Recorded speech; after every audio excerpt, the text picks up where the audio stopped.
बिस्मिल्लाहिर्रहमानिर्रहीम। अस्सलाम वालेकुम नाज़रीन मोहतरम। इससे पहले आप इस कहानी की 181 एक साथ सुन चुके हैं।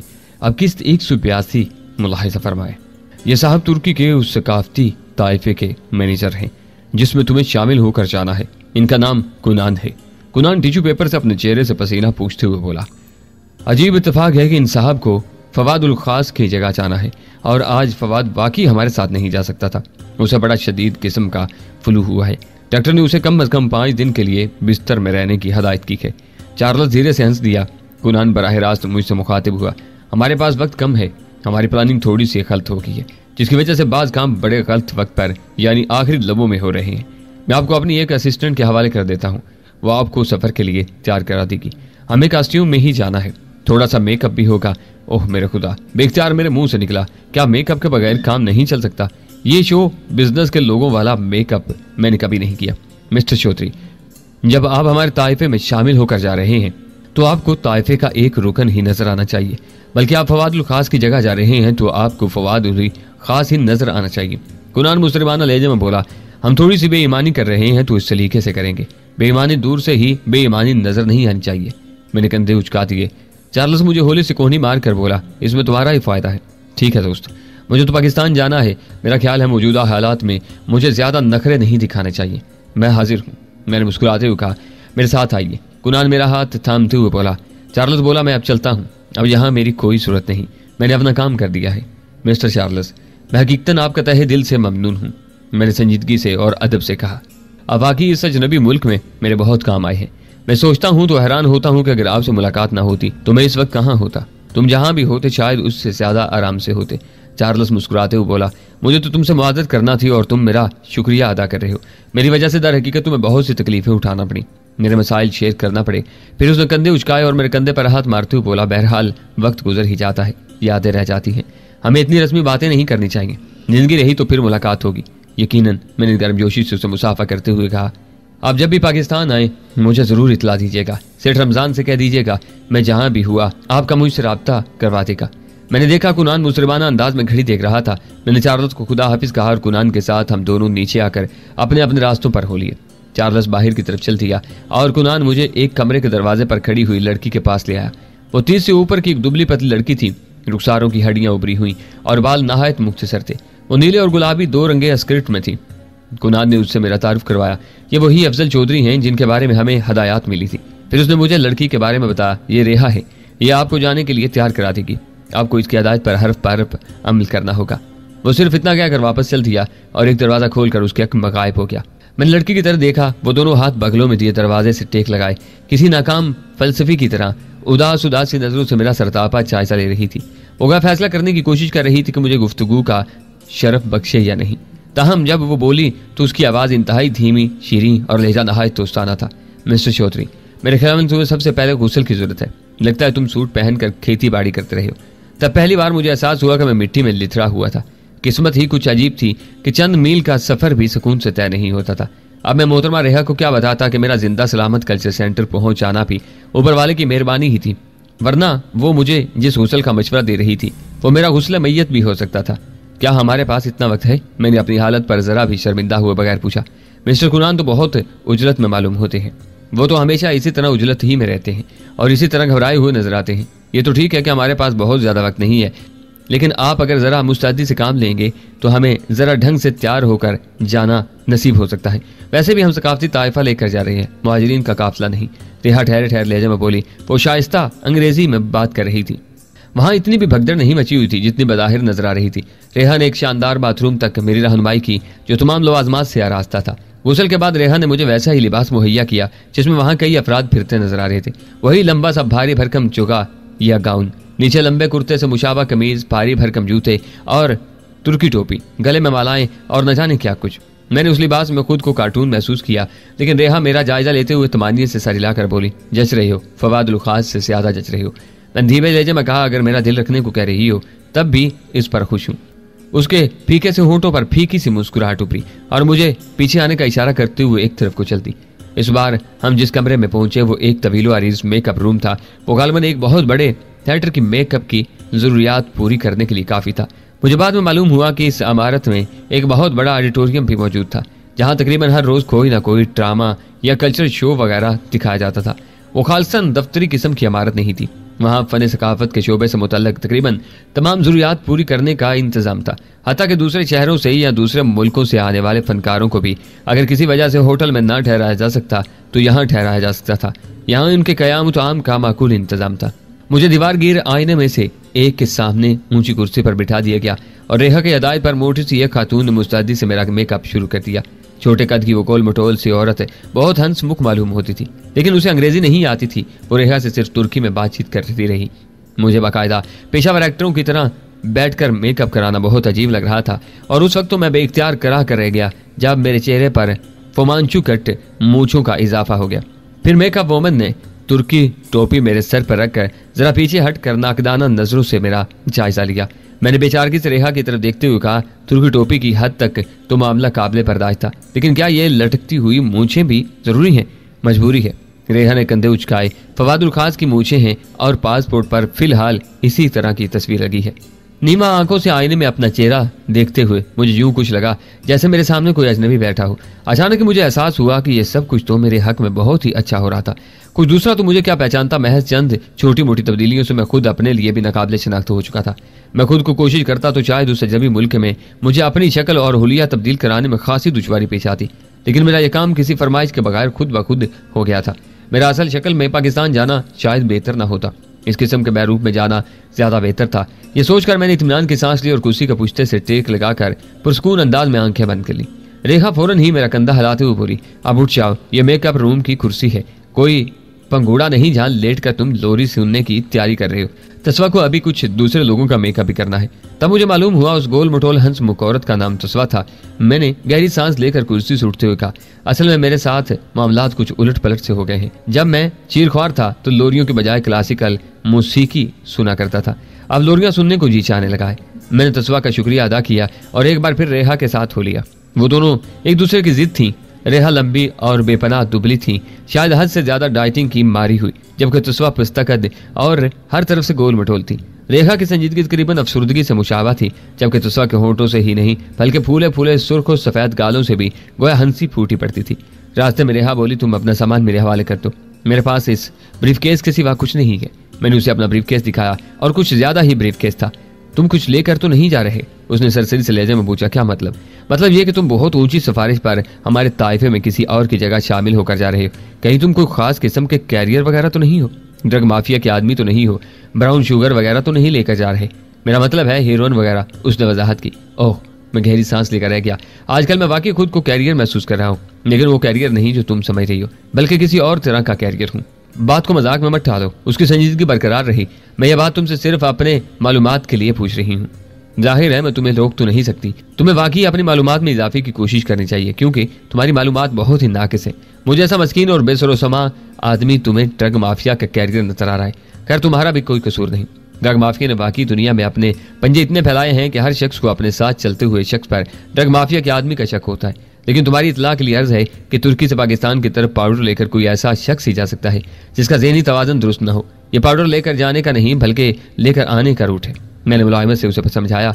मुझे इन बातों का ज्यादा इल्म नहीं है, मैंने तो एहतियातन पूछ लिया था। वो कंधे उचकाते हुए बोली। कुछ देर बाद रवानगी का ऐलान हो गया। बड़ी सी एक खूबसूरत और एयर कंडीशन कोच हमें लेने आई थी। कुछ मजदूर टाइप लोगों ने हमारा सामान उस पर लादा। कुनान, रेहा और एक तीसरे शख्स ने फर्दन फर्दन हम सब का यूं मुआयना किया जैसे स्कूल में बच्चों की इंस्पेक्शन हो रही हो। फिर हम कतार बनाकर कोच में सवार हुए। ताइफे में 4 खूबसूरत और खुशशक्ल लड़कियां भी शामिल थीं। कोच रवाना हुई तो सब आपस में हंसी मजाक और चहके करने लगे, लेकिन मुझसे कोई बात नहीं कर रहा था। मुझे अंदाजा हुआ कि उन सबको मालूम था कि मैं जाली फवादुल खास था और तुर्क नहीं था, लेकिन उन्होंने उस बात को कोई अहमियत नहीं दी थी और ना ही किसी ने उस सिलसिले में मुझे कुरेदने की कोशिश की थी। रास्ते में लड़कियों ने डफ बजा बजा कर कुछ गाना शुरू कर दिया। मर्द भी उनका साथ देने लगे। उन्होंने गोया रास्ते ही में अपना सकाफती शो शुरू कर दिया था। उनकी मौसीकी में अरबी मौसीकी की झलक थी और उनमें से बेशतर के नाम भी अरबी ही मालूम होते थे। कहने को अब मैं वतन वापस जा रहा था, लेकिन वहां भी न जाने किस तरह के हालात मेरे मुंतजिर थे। ये सोचते सोचते मेरा जहन गनूदगी में डूब गया। त्यारा जब इस्लामाबाद एयरपोर्ट पर उतरा तो रात के 9 बज रहे थे। एयरपोर्ट पर बड़ी रौनक और चहल पहल नजर आ रही थी। हम किसी से खुसूसी त्यारे में नहीं आए थे, इसमें दूसरे आम मुसाफिर भी मौजूद थे। पहले उन्हें निकल जाने का मौका दिया गया, बाद में हम अराइवल लाउंज में आए, जहां वजारत सकाफत का सेक्रेटरी लेवल का कोई ब्यूरोक्रेट ताइफे को रिसीव करने आया हुआ था। उसके साथ स्टाफ के कुछ लोग और चंद प्रेस फोटोग्राफर वगैरह मौजूद थे। बड़ी तरतीब और सलीके से प्रोटोकॉल के मुताबिक तारुफ वगैरह के मराहिल तय होने लगे, मुसाफे होने लगे, धड़ाधड़ फ्लैश लाइट्स के झमाके हो रहे थे। ज्यादातर कैमरों का रुख ताइफे में शामिल लड़कियों की तरफ था, जो बड़ी मनमोहनी मुस्कुराहट के साथ हर एक से झुक झुक कर मिल रही थी, और समझ में आने न आने वाले जुमलों पर भी हम बार दांत निकालती और मुस्कुराती जा रही थी। मुझे उस सारे सिलसिले से कोई दिलचस्पी नहीं थी, लेकिन दिल ही दिल में हालात की उस सितम ज़रीफी पर हंसी जरूर आ रही थी। मेरा ना जाने अपने मुल्क की सकाफत से भी कोई हकीकी ताल्लुक था या नहीं, लेकिन मैं उस वक्त एक दूसरे मुल्क के सकाफती ताइफे में शामिल था। मैं पूरी कोशिश कर रहा था कि कोई भी शख्स मुझसे कोई सवाल न करने पाए, क्योंकि मैं तुर्की में जवाब नहीं दे सकता था, जबकि वहाँ मुतरजम भी मौजूद थे। मेरी नजरें वहां शनासा किसी चेहरे को तलाश कर रही थी। फिर मुझे अंदाजा हुआ कि वहां सिक्योरिटी के इंतजाम थे। गैर मुतल्लक लोगों को अराइवल लाउंज में आने से रोकने के लिए बाहर पुलिस वगैरह मौजूद थी। मैंने सोचा शायद बाहर जाते वक्त मेरा कोई साथी नजर आए। खुदा खुदा करके इस्तकबाल के तकल्लुफात खत्म हुए और हम मेजबान वफद की रहनुमाई में बाहर रवाना हुए।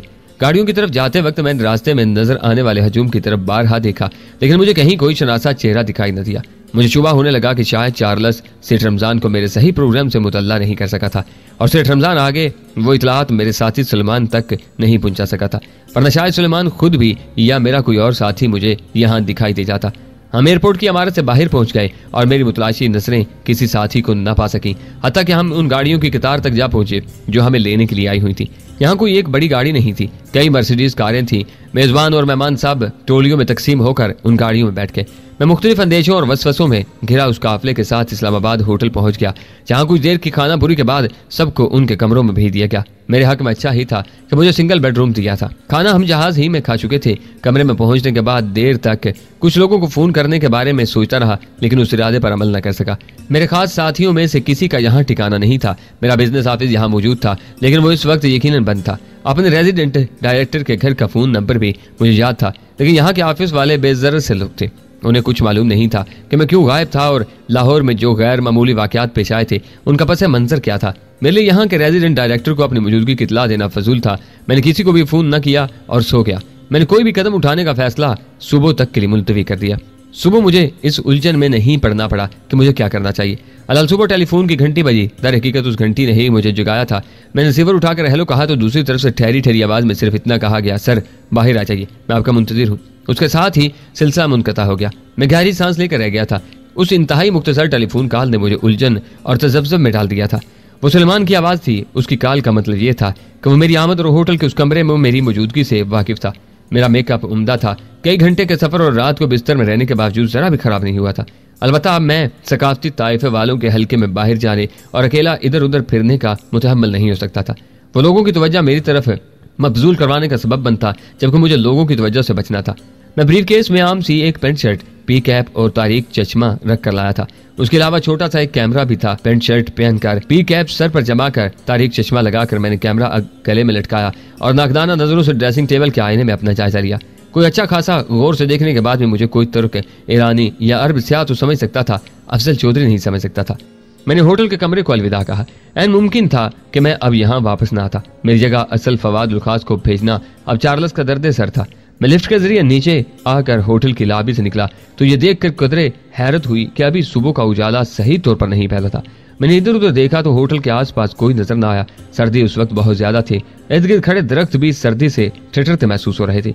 कुछ दूर फुटपाथ के साथ एक दरख्त के नीचे एक फकीर खड़ा ठिठुरता नजर आया। उससे पहले भी मैं बारहा इस्लामाबाद होटल में ठहरा था, लेकिन मैंने कभी उसके आसपास फकीर मंडलाते नहीं देखा, खसूसन सवेरे सवेरे, जबकि उसे कोई भीख देने वाला अभी दूर दूर तक दिखाई न दे रहा था। चंद टैक्सियां फुटपाथ के साथ खड़ी थीं और उनके ड्राइवर खिड़कियों की शीशे चढ़ाए अंदर लेटे सो रहे थे या ऊँग रहे थे। मैं पतलून की जेबों में हाथ डाले टहलने के से अंदाज में फुटपाथ पर चल दिया। उम्र रसीदा फकीर लंगड़ाता हुआ मेरे करीब आ गया। उसके जिस्म पर एक फटा पुराना ओवरकोट था, पैरों में फटे हुए जूते थे, लंबे लंबे उलझे हुए स्याह सफेद बाल ने आधा चेहरा ढांप रखा था और बेतरतीब दाढ़ी मूंछों में मदगम हो रही थी।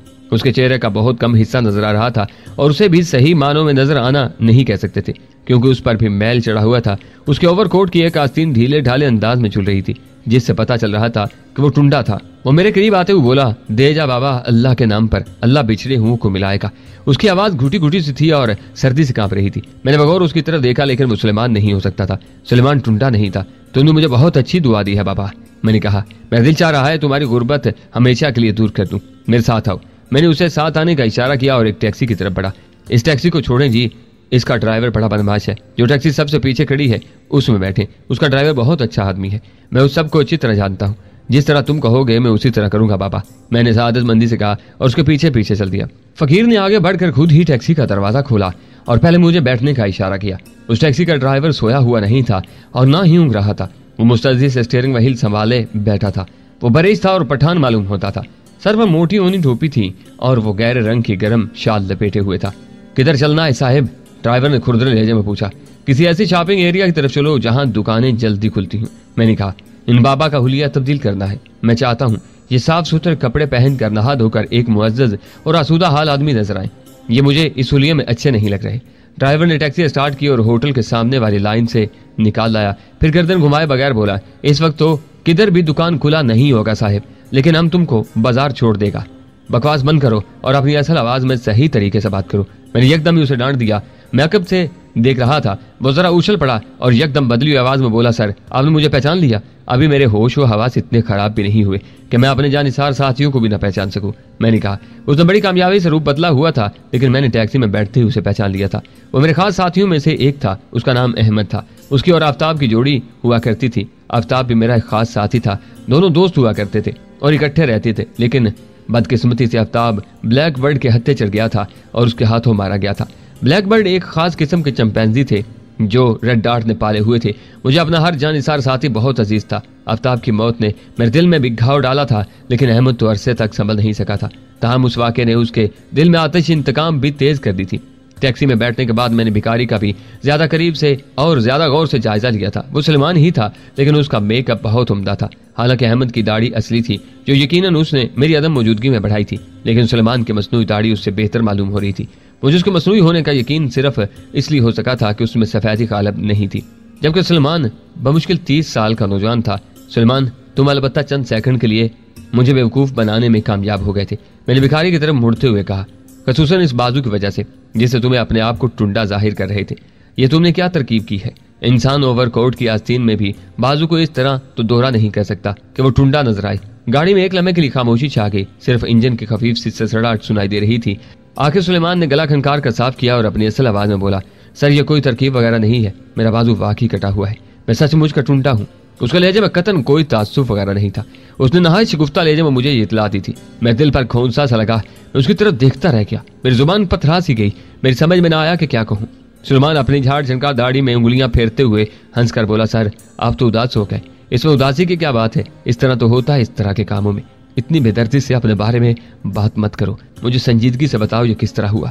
मैंने कोशिश की कि मेरे लहजे में इर्ताश न पैदा होने पाए। छोड़े सर, आप इतनी सी बात को इतनी अहमियत क्यों दे रहे हैं? वो बेपरवाही से बोला, मेरा बायां बाजू ही तो कटा है, दायां तो अब भी सलामत है। मुझे खुशी तो ये है कि मैं अब भी पहले ही की तरह आपका दस्ते बाजू हूँ। मैं अब भी हर काम पहले ही की तरह कर सकता हूँ। मैंने ये नहीं पूछा कि तुम्हारी कारकर्दगी में कोई फर्क नहीं पड़ गया। मैंने कदर तेजी से कहा, मैंने जो पूछा था उसका जवाब दो। तुम्हारा बाजू कैसे कट गया? किसने काटा? तब वो नजर झुकाते हुए धीमे लहजे में बोला, सर आपको याद होगा रेड डार्ट की एक मखलूक उड़ती हुई आती थी। हाँ मुझे अच्छी तरह याद है। मैं इतने लंबे अरसे तक गायब नहीं रहा हूँ कि ये सब बातें भूल जाता, और ना ही मेरी यादाश्त इतनी कमजोर है। रेड डार्ट की तो हर बात वैसे भी मुझे कब्र में जाने तक याद रहेगी। अब तो उसके सिवा कोई बात ही इतनी जरूरी महसूस नहीं होती कि उसे याद रखा जाए। मैं तेजी से ये सब कुछ कहता चला गया। सर वो गोताखोरों जैसे लिबास में होते थे और उनके पुष्ट पर एक मुख्तसर सा बक्स होता था। गालबन उसी में वो मशीनरी होती थी जिससे वो उठते थे। सुलेमान अब भी मुझे गोया भूली बिसरी बातें याद दिलाने जा रहा था। उसके अलावा उनके सीने पर भी एक बॉक्स बना होता था जिससे छोटी छोटी चमकीली तश्तरियां सी तेजी से घूमती और उड़ती हुई निकलती थी, जो हर चीज में से गुजर जाती थी। अच्छा, मैंने गहरी सांस लेकर सीट के पूछते से टेक लगा लिया। तो तुम्हारा बाजू उनमें से किसी तश्तरी के रास्ते में आ गया था? जी सर। उसके लहजे में आप बीच गुफ्तगू थी। बाजू बिल्कुल इस तरह कट गया था जिस तरह ब्लेड से साबुन का कोई पतला सा तार। फिर उसकी उलझी उलझी मूंछों में हरकत पैदा हुई। वो मुस्कुराया था। हर बात का कोई ना कोई रोशन पहलू होता है सर, जो बाज़ औक़ात हमें नजर नहीं आता। अब यही सिर्फ देख लीजिए कि मेरे मामले में बात सिर्फ एक बाजू पर टल गई। उससे मेरे लिए कोई खास फर्क नहीं पड़ा। वो तश्तरी मेरे सीने से भी गुजर सकती थी। मेरे दिल को 2 हिस्सों में तकसीम करती हुई भी निकल सकती थी।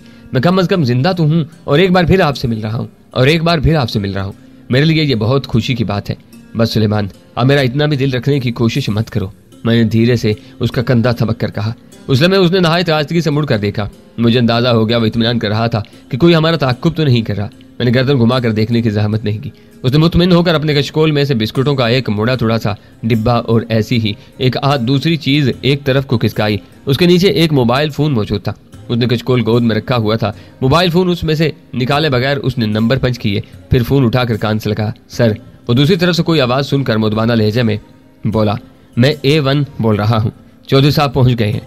फोन पर दूसरी तरफ से खफीफ सी आवाज मुझे भी सुनाई दे रही थी, लेकिन मैंने अल्फाज समझने के लिए उसकी तरफ तवज्जो नहीं दी।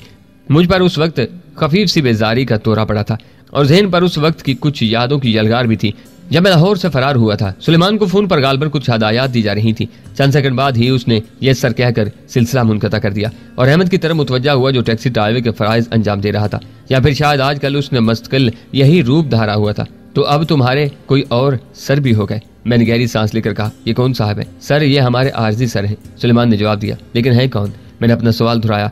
ये आपको जल्द ही उनसे मिलने के बाद मालूम हो जाएगा, सुलेमान शरीर से लहजे में बोला। वो गया सस्पेंस पैदा करने की कोशिश कर रहा था। ठीक है, तुम्हें अगर मास्टर ऑफ सस्पेंस बनने के लिए यही मौका मुनासिब लग रहा है तो बन लो, मैंने ठंडी सांस लेकर कहा। वो अहमद से मुखातिब हुआ। हेडक्वार्टर पहुंचने की जल्दी नहीं है, सर ने कुछ ठहर कर आने की हिदायत की है। तुम गाड़ी और भी आहिस्ता चलाओ, बल्कि चाहो तो गाड़ी वापस घुमाकर 1-2 मील का फालतू चक्कर काट लो। इधर उधर घूमने के लिए चूंकि कोई और रास्ता नहीं था, इसलिए अहमद ने उसकी हिदायत पर अमल करने की गर्ज से गाड़ी वापस मोड़ ली। उससे पहले मैं नोट कर चुका था कि गाड़ी चकलाला एयरपोर्ट की तरफ जा रही थी। एक लम्हे की खामोशी के बाद मैंने कहा, मैंने इस्तांबुल से सेठ रमजान से कराची बात की थी। उसे पता चला कि तुम कराची में हो। तुम क्या मेरी आमद का प्रोग्राम मालूम होने के बाद ही यहाँ पहुंचे हो? जी हाँ, मैं इस वक्त इत्तेफाक से कराची में था जब मुझे सेठ रमजान नजर आ गया और मैं उससे मिल बैठा। दर हकीकत हम लोग चाह रहे थे कि आप वापस आ जाएं। हम आपका सुराग लगाने की कोशिश कर रहे थे। मैं इसी सिलसिले में कराची गया हुआ था। सेठ रमजान से मुलाकात बहुत फायदा मंद रही। वो बड़े काम का आदमी साबित हुआ। उसने परसों कराची में मुझे आपके सारे प्रोग्राम से मुतल्ला कर दिया था। मैं कल ही इस्लामाबाद पहुंचा हूँ। आपके प्रोग्राम का पता चलते ही फ्लाइट पकड़ के यहाँ आ गया। इसी हुलिये में? मैंने उसकी बात काटते हुए पूछा। नहीं सर, वो धीरे से हंसा। ये हुलिया जहाज में बैठने के लिए नहीं है। मुझे पूरे जहाज के मुसाफिरों को अपनी तरफ मुतवज्जा नहीं करना था। इस वक्त हमें दूसरों की तवज्जा से बचने की जरूरत है, इसलिए हम गली कोचों में रेंगते हुए कीड़े बने हुए हैं जिनकी तरफ देखते हुए भी लोग नहीं देखते। ये अच्छा ही हुआ है कि आपकी फ्लाइट इस्लामाबाद की थी। दर हकीकत हम सब साथी यहीं जमा है। क्यों? यहाँ जमा होने की क्या जरूरत आन पड़ी? मैंने दरियाफ्त किया। वो मोबाइल फोन को दोबारा कशकोल में छुपाते हुए बोला, आप काफी अरसा बाद वापस आए सर। इस दौरान यहाँ बहुत कुछ हो चुका है। बहुत से इनकलाबात आए हैं, बहुत से तगय्युरात रूनुमा हुए हैं। आप आहिस्ता आहिस्ता ही इनके बारे में जान सकेंगे और आपके लिए बेहतर भी यही है कि मरहलावार इन बातों से वाकिफ हो। ओह, मैं सिर्फ इतना कह सका। खिड़की के शीशे पर सर्दी की वजह से मामूली सी धुंधलाहट फैली हुई थी, लेकिन बाहर अब सुबह का उजाला नजर आने लगा था। सड़क के दोनों तरफ सुबह की धूप धीरे धीरे अपना कुन्नी दामन फैलाने लगी थी। माहौल की यकबस्तगी कुछ दूर होती महसूस हो रही थी, लेकिन मेरे अंदर जैसे एक बेउनवान सी यकबस्तगी धीरे धीरे कदम जमा रही थी। एक लम्हे की खामोशी के बाद सुलेमान बोला, सर एक बुरी खबर, अलबत्ता मैं आपको अभी सुना दूं तो बेहतर होगा। उसने ये कह तो दिया, लेकिन उससे आगे बोलने को गोया उसका हौसला नहीं पड़ा। कहो कहो। मैंने मुस्कुराने की कोशिश की। मुझे मालूम है यहाँ कुछ अच्छी खबरें मेरी मुंतजिर नहीं है, लेकिन मैंने हर खबर सुनने का हौसला अपने अंदर पैदा कर लिया है। तुम्हें जो कुछ कहना है कह डालो, मरहलों वगैरह की परवाह मत करो। सर सफ्तर मर चुका है, हमें अफसोस है हम उसे नहीं बचा सके। सुलेमान ने नहायत धीमे लहजे में कहा। मेरे अंदर फैलती हुई यकबस्तगी कुछ और बढ़ गई। एक लम्हे के लिए मैं शायद फिर कुव्वत गोयाई से महरूम हो गया था। खामोशी शायद गाड़ी के अंदर ही नहीं फैली थी, बल्कि मेरे वजूद में भी उतर गई थी। रेड डार्ट से मेरी आखिरी मार्का आराई लाहौर में वजीर खारजा हफीज साहब के आबाई मकान से शुरू हुई थी, जिसके बाद मैंने फैसला किया था कि जान बचाने के लिए मेरा किसी तरफ को निकल जाना और रुपोश हो जाना जरूरी हो गया था। रेड डार्ट वालों को कुछ देर मुगालते में रखने और मिस गाइड करने के लिए मैंने सफ्तर को अपनी जगह लेने के लिए तैयार किया था। उसका काट और शक्ल सूरत में मेरी शबाहत थी। अनवार नामी एक बहुत अच्छे मेकअप आर्टिस्ट ने उस पर मजीद मेहनत करके उसे बिल्कुल मेरा हम शक्ल बना दिया था। मैं उसे अपनी जगह छोड़कर मेकअप मैन के घर से ही एक कवाले के बैरूप में निकल गया था, लेकिन रेड डार्ट के लोगों ने बहुत दूर तक मेरा ताकुब किया था, जिससे मुझे अंदाजा हुआ था कि मेरा यह ब्लफ कामयाब नहीं रहा था। मेरे ख्याल में उस सूरत में तो सफ्तर को कोई गुजर नहीं पहुंचनी चाहिए थी। सुलेमान गोया मेरे ख्यालात को पढ़ते हुए बोला, रेड डार्ट वालों ने सिर्फ चंद लम्हों के लिए धोखा खाया था कि वो आप हैं, और वो चंद लम्हे सफ्तर के लिए मौत का पैगाम बन गए। उस पर किसी ऐसी गन से फायर किया गया था कि उसका पूरा वजूद गोया जलकर कोयला हो गया था। हमने बड़ी मुश्किल से उसकी लाश को बचाया, लेकिन जब तदफीन के लिए उसे गुस्ल दिया जाने लगा तो लाश बिल्कुल रेत की बुत की तरह बिखर गई। बस यूं समझ लीजिए कि हमने सफदर की लाश को नहीं बल्कि स्याह रेत की एक ढेरी को दफन किया। वो अल्फाज नहीं, जहर की बूंदें थीं जो मेरे लहू में शामिल हो रही थी और नस नस में आग सी लगा रही थी। सुलेमान गोया उस जहर की अजियत को कुछ कम करने की गर्ज से बोला, ये मत समझिएगा कि हमारे पास आपको सुनाने के लिए कोई अच्छी खबर नहीं है। अच्छी खबरें भी बहुत सी हैं, हमारी कुर्बानियां ज़ाया नहीं गई। अहमद ने इस दौरान टैक्सी को एक बार फिर वापस मोड़ लिया। हम दोबारा चकलाला एयरपोर्ट की तरफ जाने वाली सड़क पर रवां दवा हो गए। जल्दी हम एक ऐसी जगह जा पहुंचे जहां सड़क से काफी दूर कच्चे में खाना बदोशों की एक बस्ती नजर आ रही थी। उससे कुछ और पीछे खासे फासले पर गालबन किसी किस्म का तामीराती काम जारी था। बहुत से खैमे लगे नजर आ रहे थे। कुछ आर्जी से कमरे भी तामीर किए गए थे। भारी मशीनरी भी इधर उधर खड़ी नजर आ रही थी। बेलडोजर, डंपर, मिक्सर और न जाने क्या कुछ था। कहीं कहीं गालबन खुदाई हो चुकी थी। मिट्टी के बहुत बड़े बड़े अंबार नजर आ रहे थे। पानी के टैंकर भी खड़े थे। लगता यही था कि किसी बहुत बड़े प्रोजेक्ट पर काम हो रहा था। वहां तक जाने के लिए आर्जी सी एक नीम पुख्ता सड़क भी बनाई गई थी जो खाना बदोशों की बस्ती के करीब से होकर गुजर रही थी। अहमद ने गाड़ी उसी सड़क पर मोड़ ली थी। चंद लम्हे बाद हम खाना बदोशों की बस्ती के करीब जा पहुंचे। वो खाना बदोशों की वैसी ही एक बस्ती थी जैसे अमूमन शहरों के गिरदोनवा में कहीं नजर आती है। बुसीदा और पैबंद ज़दा कपड़ों के खैमे, टाट और चटाइयों के बेहंगम छप्पर, छोटी मोटी झोंपड़ियां, गर्ज के रहायश के लिए वहां कई तरह की चीजें मौजूद थी। लेकिन सब की सब इंसान के गुर्बत व अफलास की काबिल रहम तस्वीरें थीं। उन्हें देखकर एहसास होता था कि करोड़ों रुपए मालियत के पुरताइश मोहल्लों में नामुतमिन रहने वाला और हर वक्त दौलत की छेन छपट में मसरूफ रहने वाला इंसान किस किस हाल में जिंदा रह लेता है। अहमद गाड़ी को झोंपड़ी और कैमों के दरमियान ही तंग और टेढ़े मेढ़े रास्तों से गुजारता आखिरकार एक जगह जा रुका था जहाँ सामने ही लकड़ी के एक बुसीदा तख्त पर 4-5 मफलू कुलहाल अफराद बैठे ताश खेल रहे थे। किसी के तन पर मैली कमीज और पैबंद ज़दा शलवार थी तो कमीज नहीं थी, कोई मुख्तसर धोती और वास्केट में था। किसी के तन पर गालबन किसी के उतरन में मिली हुई घिसी पिटी सी पतलून थी जिसमें बेल्ट की जगह अजार बंद नजर आ रहा था। कोई खेलते वक्त अपने मुंह से मक्खियां उड़ा रहा था और कोई लंबे लंबे उलझे हुए बालों से भरा सर खुजा रहा था। वो एक तरह की बंद गली थी। उसमें एक तरफ गड्ढे में गंदा पानी खड़ा था, उसके करीब ही कुछ फलों के छिलके पड़े थे जिन पर मक्खियां भिनभिना रही थी। एक औरत चोहली और लहंगा पहने पानी का एक कनस्तर उठाए एक खैमे में जा रही थी। मैं अभी दुख की धुन से नहीं निकला था। मैं खुदा की उस बस्ती का गौर से जायजा तो ले रहा था, लेकिन अभी तक मेरे जहन में यह सवाल नहीं उभरा था कि अहमद और सलमान मुझे यहाँ क्यों लाए थे। शायद मैं लाशौरी तौर पर उस एहसास से मुतमईन था कि वो यहाँ आए थे तो कोई मकसद तो जरूर रहा होगा। ताश खेलते हुए मर्द गर्दने घुमाकर हमारी तरफ देख रहे थे। उन सब ही की आंखें चुंधी चुंधी सी नजर आ रही थी। मेरे जहन पर जमी अफसुर्दगी की धुन से कुछ भूले बिसरे से मनाजर झांक रहे थे। ये माहौल, ये खैमे, ये बस्ती, ये गर्दोपेश मुझे कुछ जाना पहचाना सा लग रहा था। कुछ यूं महसूस हो रहा था जैसे मैं यहाँ पहले भी आ चुका था, इन लोगों को पहले भी देख चुका था, इस माहौल से पहले भी गुजर चुका था। फिर मुझे याद आया कि दर हकीकत में इससे मिलते जुलते माहौल में अपनी जुजवानी के कुछ दिन गुजार चुका था। इसी तरह खाना बदोशों की एक बस्ती हुआ करती थी जिससे कुछ दूर छोटी सी एक कंस्ट्रक्शन कंपनी ने डेरा डाला हुआ था। वो कंपनी एक पुल तामीर कर रही थी। मैं अपनी कंपनी में अकाउंटेंट और कैशियर हुआ करता था। खाना बदोशों की बस्ती में लाली रहती थी जो कंपनी के मजदूरों के साथ पत्थर तोड़ती थी और बाद में मुल्क की सफ़े अव्वल की अदाकारा सितारा बनी।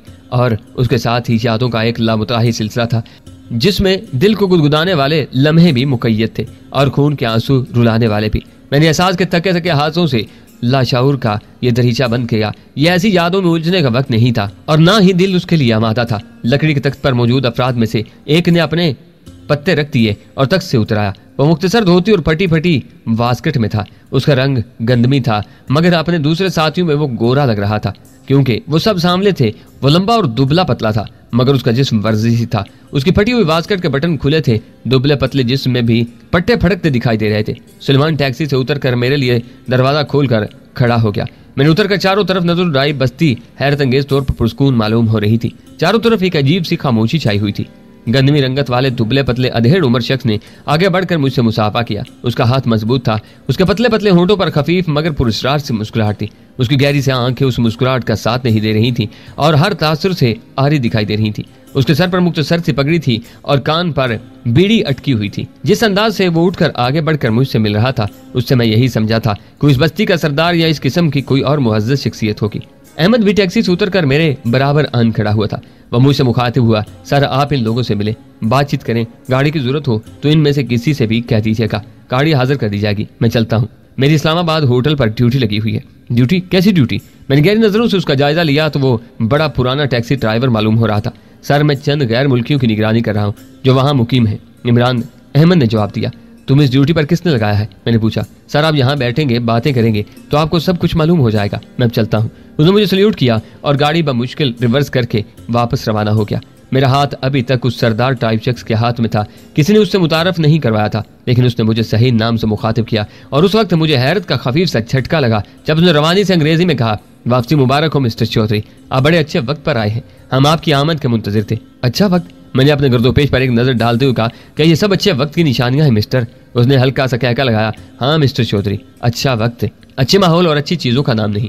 अच्छा वक्त वो होता है जब हालात आपके हक में अच्छे होते हैं, और किसी के आने का सबसे अच्छा वक्त वो होता है जब उसकी जरूरत महसूस की जा रही होती है। वो मेरा हाथ थामते मुझे एक करीबी खैमे की तरफ ले चला जो दूसरे खैमों की निस्बत बेहतर हालत में था और बड़ा भी मालूम हो रहा था। खैमे में दाखिल होने से पहले वो रुक कर मुस्कुराते हुए बोला, यह भी अच्छा हुआ कि आपने मुझे नहीं पहचाना मिस्टर चौधरी, यह भी मेरी कामयाबी की एक छोटी सी दलील है। एन उस वक्त जबकि आप इस बात पर खुश हो रहे हैं, मैंने आपको पहचान लिया नफीस साहब, मैंने ठहरे ठहरे लहजे में कहा। उन्होंने एक और हल्का सा कहका लगाया। वो इस वक्त बहुत खुश मालूम होते थे, वरना वो तो धीमा सा भी कहका लगाने वाले आदमी नहीं थे। नफीस साहब मुल्क की सबसे बड़ी खुफिया एजेंसी के सरबराह थे। मैं जब रेड डार्ट की कहानी लेकर मजबूरन इनके पास गया था तो इनका रद्द अमल कुछ ऐसा ही था जैसे मैंने उन्हें कोई फर्जी कहानी सुनाकर उनका कीमती वक्त जाया किया है। ऐसी कहानी जो कथित तौर पर मेरे तखय्युल की पैदावार थी।